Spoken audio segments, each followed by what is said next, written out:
Kumusta na bansang Pilipinas? Kumasama tayo dun sa rally ng Iglesia ni Cristo. So, nagtungo tayo dun para na rin mag-obserba dun sa ating mga kababayan na nagsipagtungo doon na mga kapatiran. Pagod po ang 1.5 million na Pilipino na nagtungo sa Quirino Grandstand para po magsagawa ng rally. So, ginawang pagbibilang ng PNP ay umabot doon na nasa 2 million. 1 p.m. Nasa 1.7. Salita ng MC. Nasa 1.7 na daw. Tapos ngayon, lumalabas na 1.5. Anyway, ilan man po yung mga nakiisa, syempre dapat nating pasalamatan. Kung magkakasama na kayo dun sa history nitong ganap na rally, kung kayo ay mga nagko-cover dun sa mga vlogger, sa mga media na nagpuntahan dun, and of course yung mga politiko din na nagpuntahan. Kasi tayo medyo tanghali na din tayo nagtungo dun. At sa aming parking ay ang lalakarin pa namin ay nasa 30 minutes pa, kaya talagang hindi na rin tayo nag-attempt pa na pumunta dun sa mismong program venue kasi hindi na kaya ng power. Yung dami ba ng tao, dun ako medyo napapagod. Hindi ako napapagod sa paglalakad, pero napagod ako dun sa dami ng tao. At natutuwa tayo, no, dahil kita-kita natin yung kahit para bang walang kapaguran yung mga nag-attend ng rally kasi nakita dito yung lagi sila nakatawa at kapag may nakakasalubong, bumabati, saan kang lokal, saan kang lugar, saan ka galing, anong sinakyan ninyo, kailan pa kayo diyan. So, ganun yung mga nagiging batian. Tapos, naging reunion na din ng bawat isa kasi nakita nila yung kanilang mga dating kaibigan na matagal na nilang hindi nakikita, yung mga kamag-anak nila na matagal nilang hindi nakikita. So, doon pa sila nagkaroon ng reunion. Yung mga kapatiran, yung mga umattend doon sa rally, nakita natin na talaga namang doon yung kanilang pagmamalasakit sa isa't isa. Kasi yung iba may mga baon. Hulaan ninyo kung ano yung kalimitang baon ng nagsipag-rally. Anong ulam? O, diba, adobo? Kasi matagal bago mapanis yun. At saka, syempre, masarap naman kainin yun. Lalo pag malamig. Pag malamig kasi at yung malamig yung kanin mo, yung bahaw, yung kinakain mo, masarap talagang ulam ang adobo. So, yun na mga kababayan natin. Nakita natin yung pagkakaisa ng mga nagsipag-rally pa lang yun, ha? Kung paano magkaisa. Tapos, nakita din natin yung nasa 300 yung portalet, no? Pero ang alam natin kulang na kulang pa. Nakapila sila at inaayos nila kung paano. Kung yung iba nakikita nila na medyo may mga tissue na nagkalat-kalat, talagang sila na mismo yung dumadampot at inaayos nila. Alam natin na marami nagkaroon ng hanap buhay dito. Yung mga vendors ay talagang ubos yung kanilang mga paninda. Yun, kita natin yung may mga baon sila na pagkain, may baon din silang mga drinks, mga mayroon din silang mga payong at mayroon silang mga mat na doon sila umuupo. Kaya po talagang nakakatuwang pagmasdan kasi hindi po sila nagsisiksikan talaga. Nakikita natin yung kanilang pagkakaisa at yung pagbibigayan. Nagtungo din tayo sa ilang mga fast food restaurant o mga restaurant dyan sa mga tabi-tabi na nandun.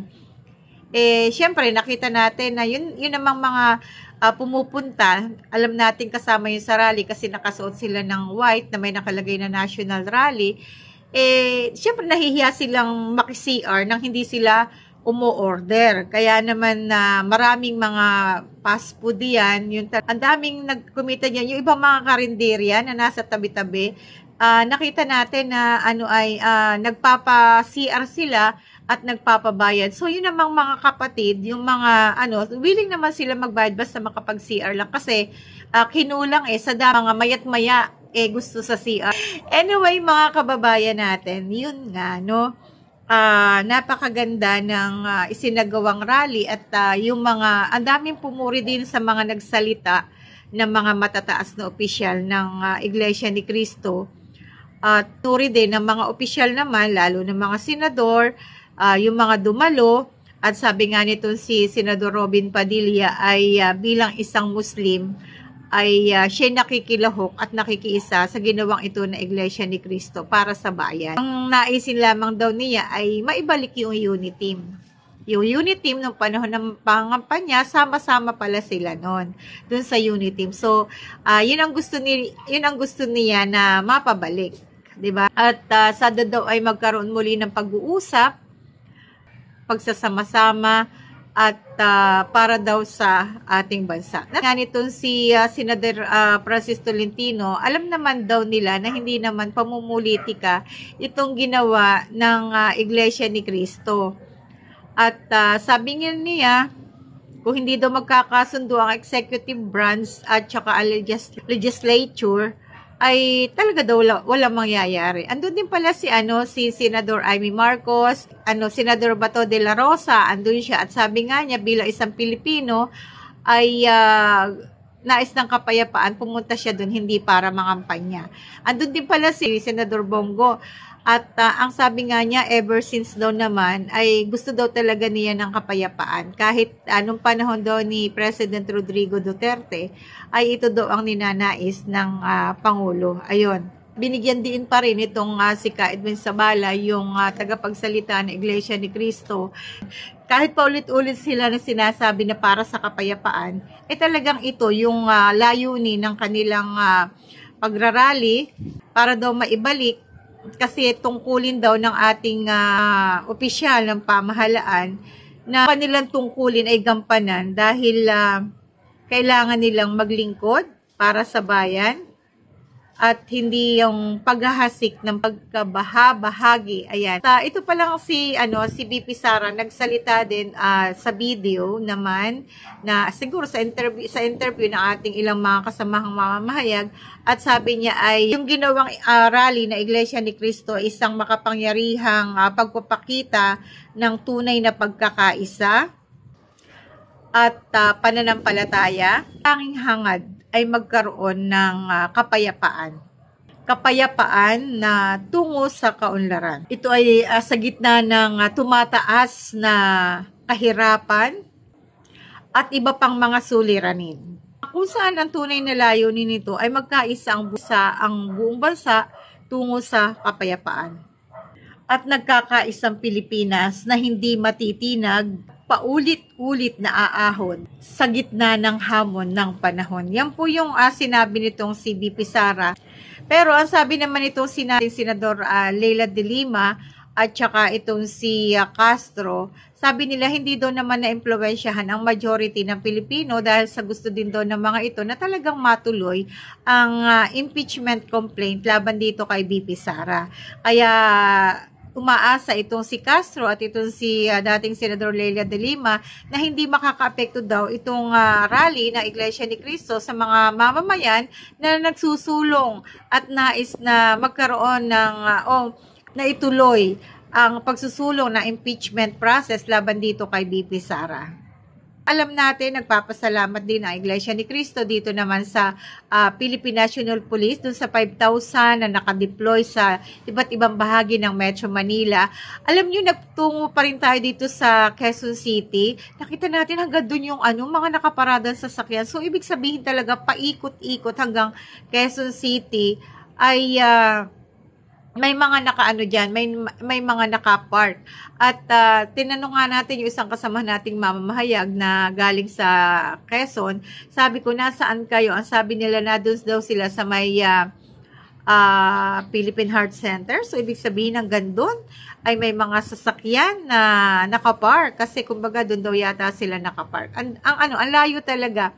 At maliligaw ka kung hindi ka sanay sa Manila kasi naiba yung mga daan. Kung dating ang ingay naman to si Crystal. Ayun, doon sa tanong pa rin dito kay Ka Edwin, doon sa tagapagsalita ng INC. Sabi nung iba nating mga kasamahan, bakit nila isinulong itong ganitong hakbangin? Ano yung tunay na dahilan? So, ang sabi nga niya, paulit-ulit na yung sinasabi nila na tungkol sa kapayapaan at nagpasya po ang Iglesia ni Cristo dahil nagpasya ang Iglesia ni Cristo na na magkaroon ng national rally dahil nararamdaman na din nila kung ano yung damdamin ng taong bayan, na gusto na nila ng kapayapaan, ibalik sa dati ang samahan ng mga nagkakaroon ng hidwaan, at dahil dun sa ginagawang iyon ay ang hindi lamang naman isang tao, 2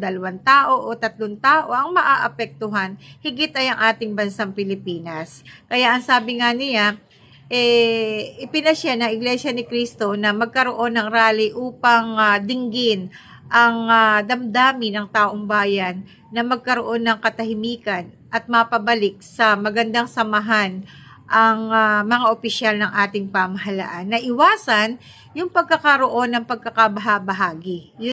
Kasi may mas mabigat na suliranin ng ating bansa, na ito yung dapat na pag-ukulan ng pansin. Na tama nga naman.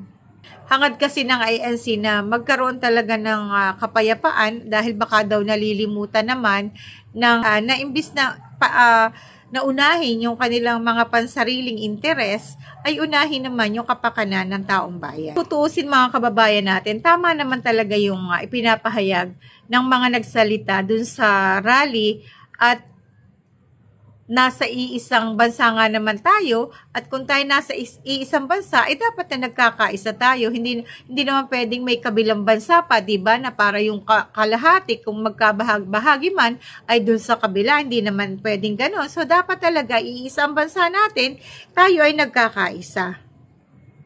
At kung mayroon man silang nasisilip na ginagawa ng isang opisyal na alam nila na ito ay mayroong ginawa silang hindi maganda, nandun naman yung nilang imbestigahan ang isang opisyal na ang alam nila ay may ginawang hindi tama. So, ang ano naman dito ay mayroong korte, no, na dapat na doon sila, tsaka mayroong tamang batas. Kumbaga may due process, na ito yung dapat na mangyari, na yun lang naman ang naisin ng ating mga kababayan, na ilagay natin dun sa tama yung ginagawang pag-iimbestiga. Hindi naman kumukontra dito ang sambayanan. Kung nais nyo na paimbestigahan ang Vice President, di paimbestigahan nyo, pero sila sang-ayon sa Quad Committee na ito yung mag-iimbestiga. Sige nga, pakinggan natin itong sinabi ni Congressman Marcoleta. Kinikilala po nating lahat na nagkakatipon ngayon na sa pagkakaisa, kapayapaan at pagkakasundo lamang natin makakamit ang hinahangad na pagunlad at pagsulong ng ating bansa. Ng Iglesia ni Cristo ay konkretong kahayagan ng suporta sa naunang pahayag ng Pangulong Bongbong Marcos na hindi sasang-ayon sa isinusulong na impeachment laban kay Vice President Sara Duterte. Kinatigan din po ng Iglesia ni Cristo ang posisyon ng Pangulo na ang impeachment ay hindi makapagdudulot ng kabutihan sa buhay ng kahit isang Pilipino. Hindi lamang ito pag-aksaya sa oras ng pamahalaan, kundi makakahadlang din sa pagre-resolba sa marami at pangunahing problema ng bansa. Mataas na presyo ng bilihin, mababang kalidad ng edukasyon, infrastruktura, serbisyong pangmedikal, kriminalidad, seguridad at iba pa. Ang pagsusulong ng impeachment ay mauuwi lamang sa pagtatalo-talo at papagkakampi-kampi, hindi lamang ng mga mamamayan, kundi pati na rin ng mga opisyalis ng gobyerno. At kapag magulo ang bansa, ang mga tao ang kawawa. Sinasabi ng batas, ayun ang dapat na dinggin. Kung ano ang sinasabi ng batas na tama, yun ang dapat na dinggin. Pero dapat padaanin sa tamang proseso na hindi maaapektuhan ang taong bayan. Hindi mag-create ng pagkakabahabahagi ng mga mamamayan, ng mga opisyal. Tigilan na ang awayan, tigilan na ang bangayan, ang pairalin ay pagkakaisa. Ay nang sinabi nitong si Ka Edwin, no? Ano niya, ginamit niya yung isang verse na kung ang Panginoong Hesukristo nga daw, nakita na niya kung sino ang may kasalanan, kung sino ang gumawa ng kasalanan. Pero hindi niya ito hinatulan. Bato ka ng bato, batuhin mo ng tinapay. Ang nangyayari ngayon, kapag binato ka ng bato, hollow blocks naman ang igaganti sa'yo. Babatuhin ka ng hollow blocks, diba? Mas masakit. Kasi sa isang kaharian daw na nagkakaroon ng pagkahabahagi, ay talaga hindi magkakasundo. Kaya dapat pairali natin na magkaroon ng pagkakaisa para naman makamit natin yung ating minimithi na kapayapaan tungo sa kaunlaran. Maraming salamat po. Ako po si Jet Claveria, kapwa nyo Pilipino.